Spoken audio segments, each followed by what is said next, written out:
Hey everyone, welcome back to another episode. I'm Connor and he's Blake. So before we get into the awards this week, we're going to do a little special segment on the trade deadline.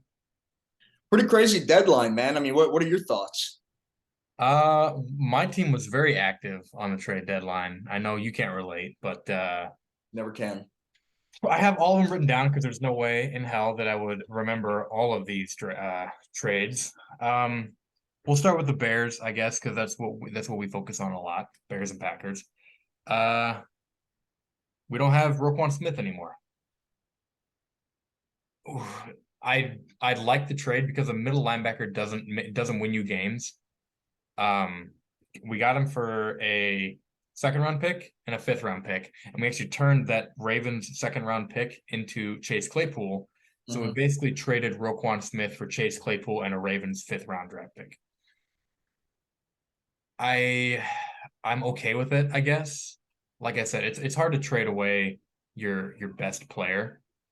Um, But like I said, when your best player is a middle linebacker and doesn't help contribute to the offense or really win you games, then you kind of just have to go with the flow.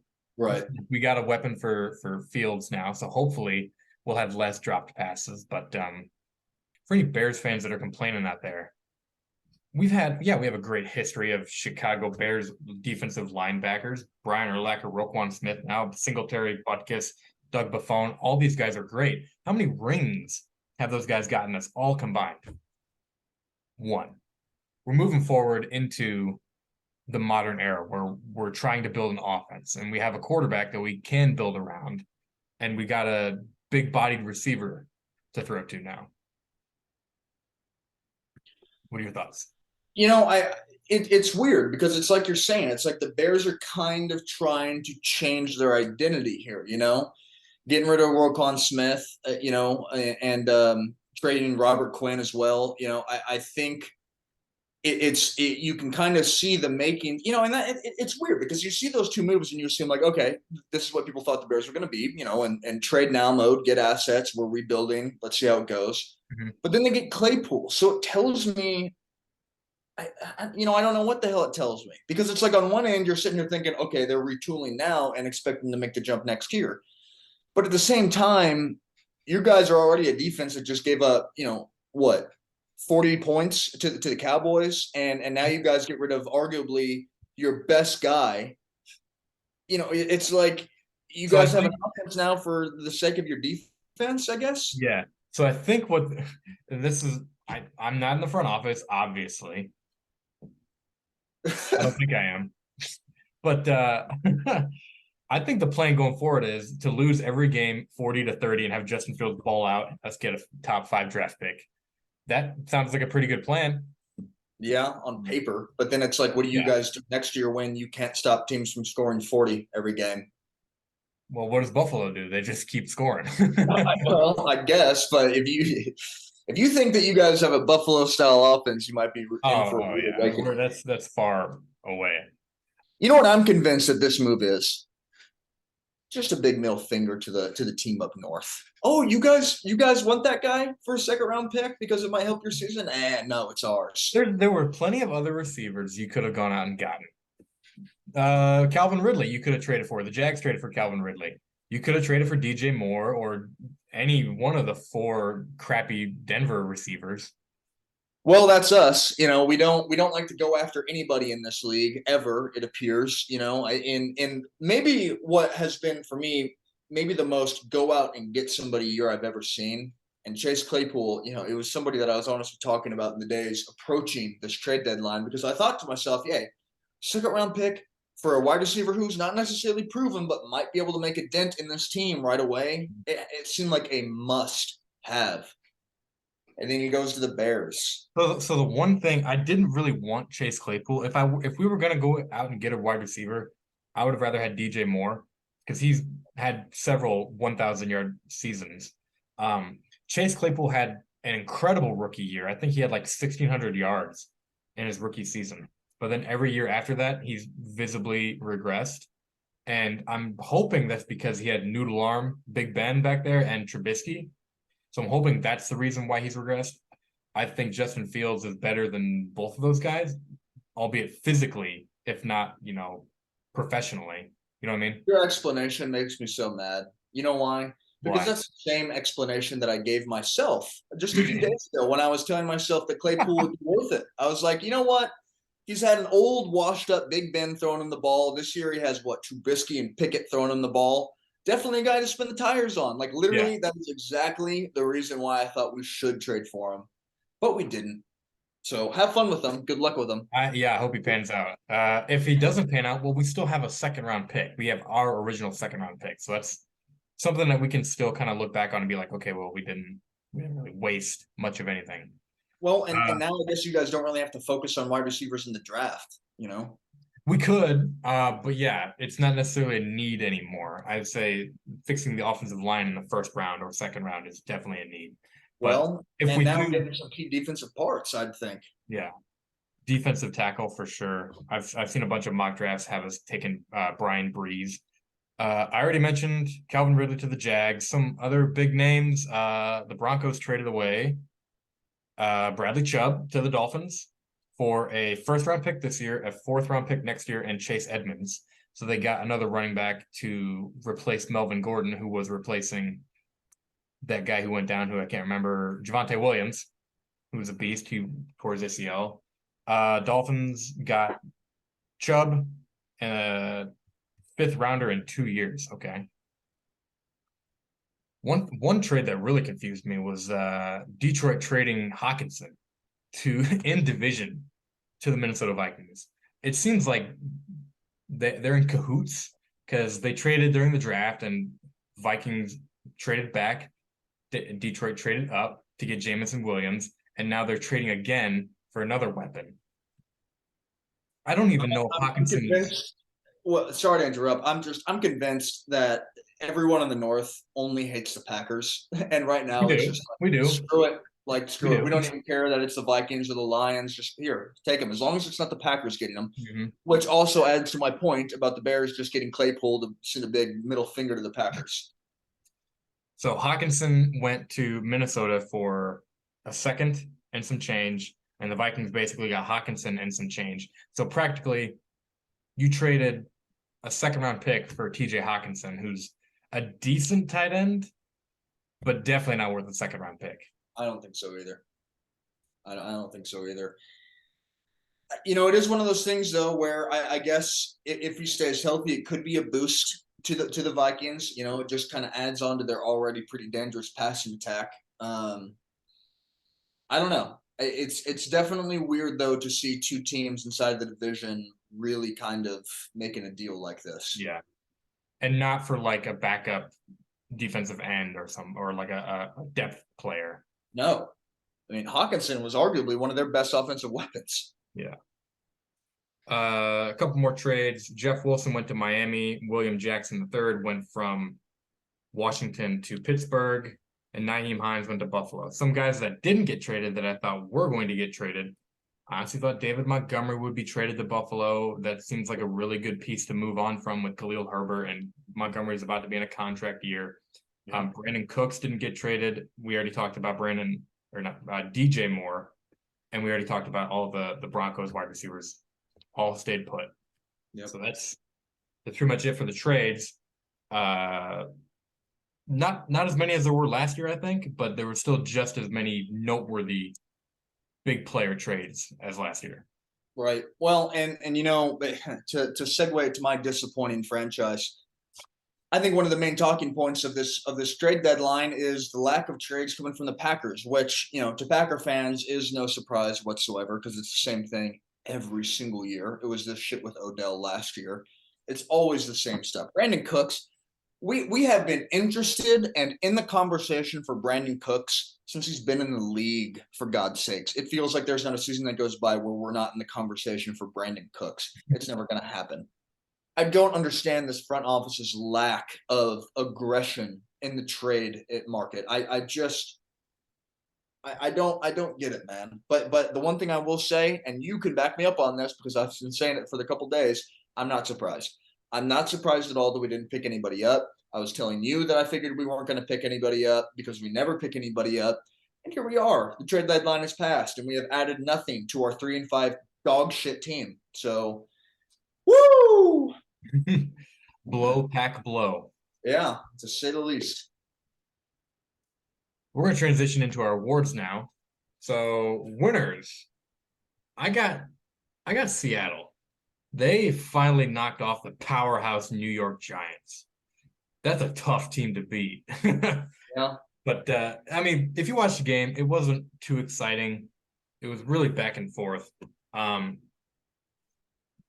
won 27-13, have a multiple game lead in their division. And I'm thinking that if Geno Smith was named Russell Wilson, that quarterback would be one of the front runners for MVP this year. He's in the conversation. But because his name's Geno Smith and he's a backup quarterback for his entire career, he's not getting any looks. It's all Josh Allen and well, they're going to look at him for most improved. That's what they're going to look for. Comeback player of the year, maybe. Yeah. Or Saquon might do that too, because I feel like Saquon has a better claim on that. Saquon, that was more of like an injury thing. Like everyone always knew that he could be, what he is now, but it was an injury thing. I think with Geno, it was more like, okay, no, this guy's washed. Like this guy's just a backup quarterback. He has no, there's never going to be a resurgence of Geno Smith. Everybody wrote him off, and then he's coming out this year, balling. Saquon, you keep him healthy. I would have expected this from Saquon. Yeah. So Seattle, congrats! You're my winner of the week. And you know what? They were my winner last week. Look at this. What the hell is going on, man? We keep saying this. Like we thought they'd be a bottom 3 team. You'd be picking third in the draft, taking C.J. Stroud or the other guy. I can't remember. Is it Bryce Young? I need to take a good long look in the mirror now, because my team is now the bottom barrel team that I thought the Seahawks were. You're still second in the division. Oh yeah. Woo! So my biggest winner, I went with the Cowboys. The Bears aren't all that impressive a team to beat up on, but more it was Dak's. I don't want to say resurgence, but just kind of coming back from the injury. That game against the Lions, he wasn't all that good. This kind of felt like one of those games where it's like, man, the Cowboys have arguably a top 3 defense in this league. If you look statistically, they do. If they're going to have an offense that can go off like that against, frankly, a defense that like isn't abysmally awful, I'm not going to say Bears like top 10 defense you got to watch out for, but they're not bad. I mean, Bears are always decent on defense. Little worse now, but yeah, they looked good. He looked good. The Cowboys look like they're not slowing down at this point in the season. Good for McCarthy, kind of having a resurgence. I've always loved McCarthy. Always thought he was wrongfully terminated. He should have been terminated that year, but not cut halfway through the season. So I'm glad to see him doing good. But yeah, I think that the Cowboys right now look like my biggest winners, because right now, I mean, they look like they are just hitting it in stride. 6-2, running stride for stride with the Giants and the Eagles. Yeah. That division. Yeah, that division is going to have 3 playoff teams for sure. All right. Loser. Las Vegas. What the hell? You get shut out when you have not a powerhouse offense, but you have probably a top 10 offense on paper. You get shut out. Did you know that they didn't cross midfield until 3 minutes and 15 seconds left in the game? Really? Yeah. I didn't know that. They did not pass midfield for nearly 4 quarters. Wow. Yeah. Carr threw for 101 yards and was replaced by Jarrett Stidham, who did just as bad. Devonta Adams had 1 catch for 3 yards. Could there be a bigger loser this week? No, not at all. And to segue this, my underperformer of the week is Derek Carr. The fact that he went what, 15 for 26, 101 yards, 1 interception, no touchdowns.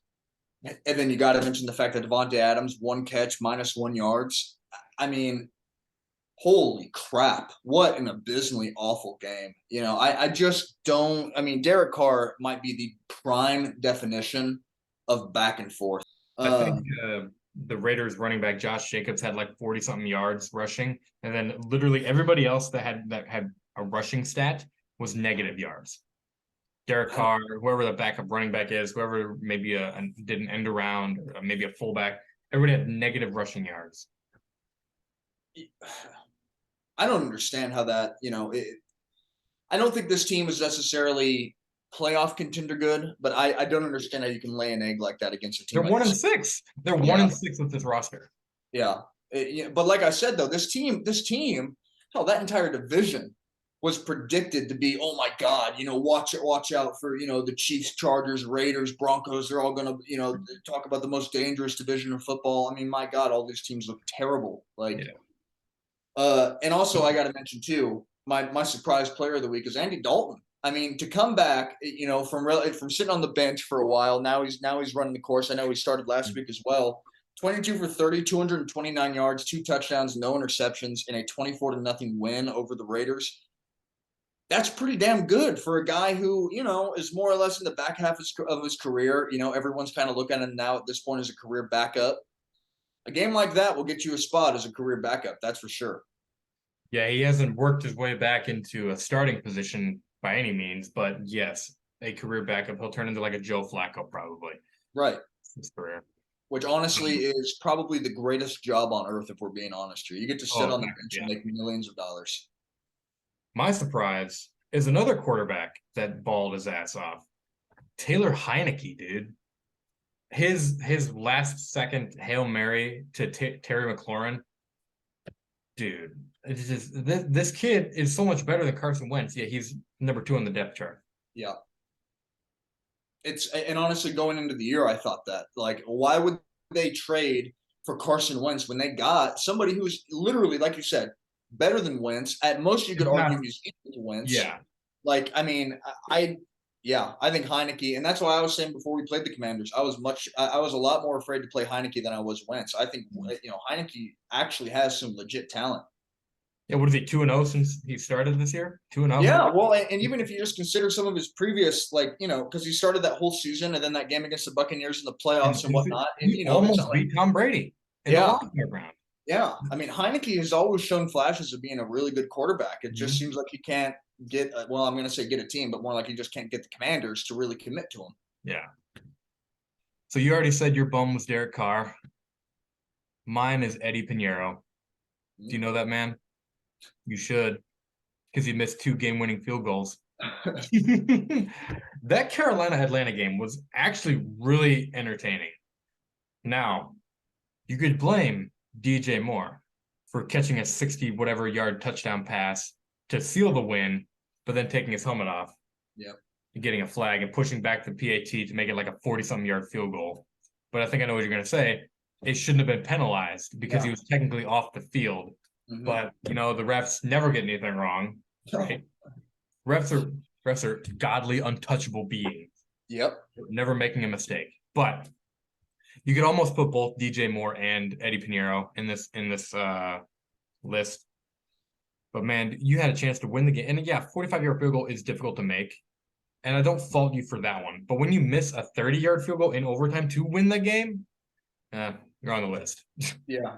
No, I agree. And, frankly, nowadays, too, in the league, anything under 50 yards pretty much has to be a 100% make. I mean, we are slowly approaching, or I don't even want to say slowly, we are approaching fastly an era where 60-plus yarders are the new 50-plus yarders.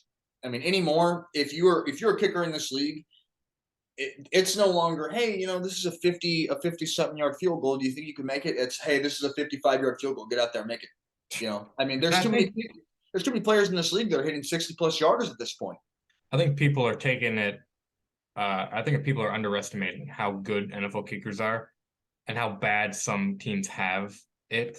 Yes. Because some kickers aren't good. And there's not 32 good kickers out there. There's maybe 15.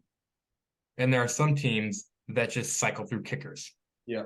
Like one every year and a half, one every year, or sometimes multiple a year, because they just can't find a rhythm or a groove with that special teams unit.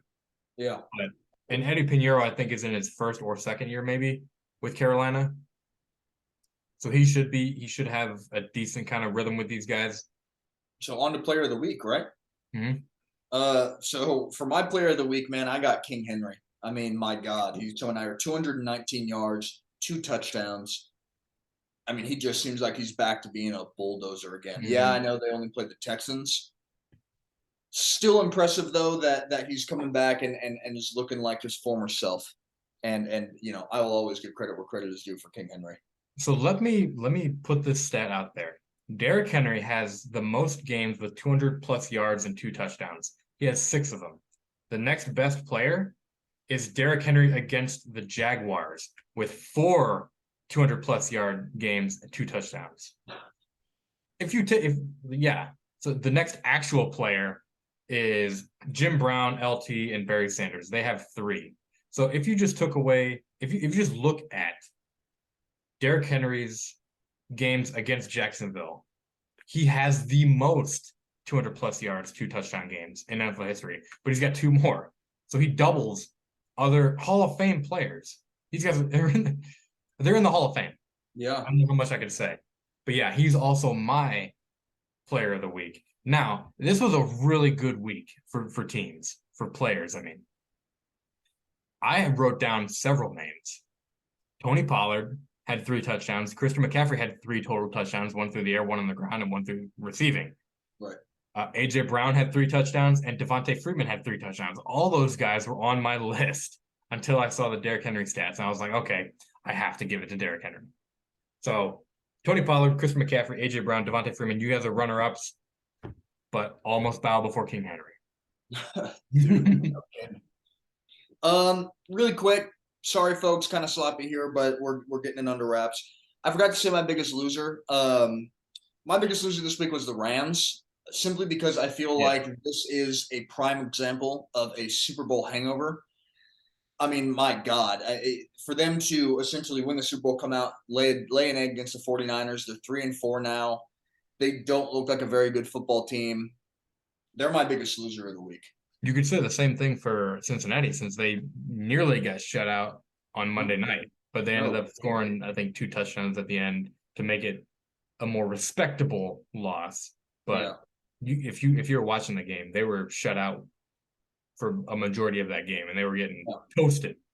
And I figured the Bengals would come out and smack the Browns. So yeah, that's a close second. I just feel like that this Super Bowl hangover at this point in the season, it is a real kicker of a hangover for the Rams. Yeah. All right. Well, if you enjoyed this content, please be sure to like and subscribe. Tune in next week for our next award show, and also more Packer and Bear misery. I'm so ready for that.